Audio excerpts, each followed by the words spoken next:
Chapter 29.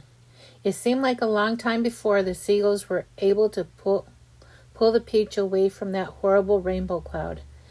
But they managed at last, and then everybody gathered the wretched centipede and began arguing about the best way to get the paint off his body.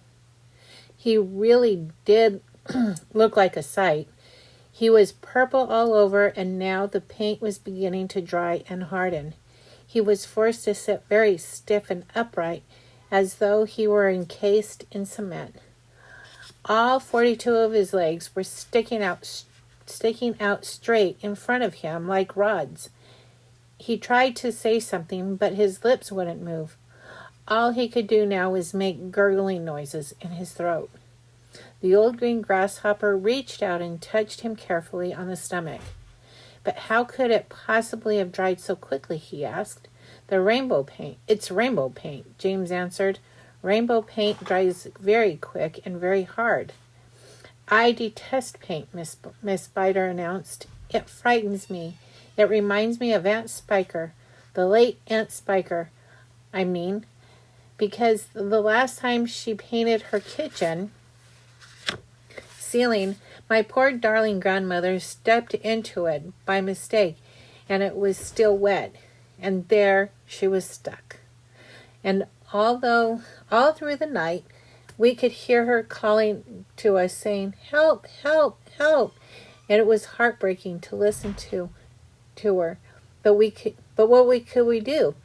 Not a thing until the next day when the paint had dried. And then, of course, we all rushed over to her and calmed her down and gave her some food. Believe it or not, she lived for 6 months like that, upside down on the ceiling, with her legs stuck perfectly in the paint. She really did. We fed her every day. We brought her fresh flies straight from the web.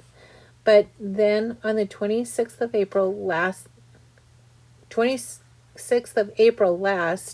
Aunt Sponge,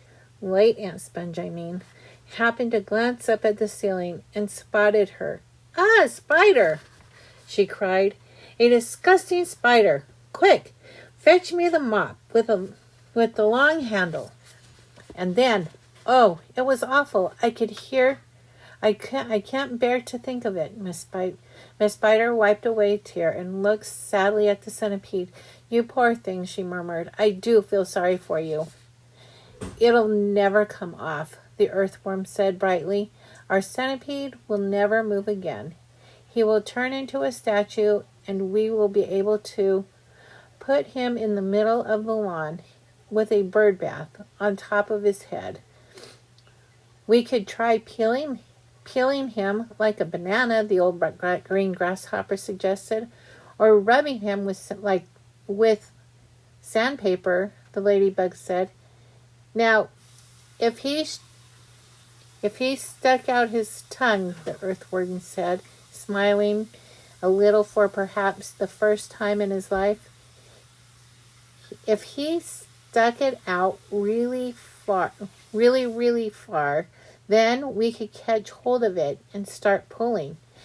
And if we pull hard enough, we could turn him inside out, and he would really have a new skin." There was a pause while the others considered this interesting proposal. "I think," James said slowly, "I think that is the best thing to do." Then he stopped. "What was that?" he asked. "I heard a voice. I heard someone shouting."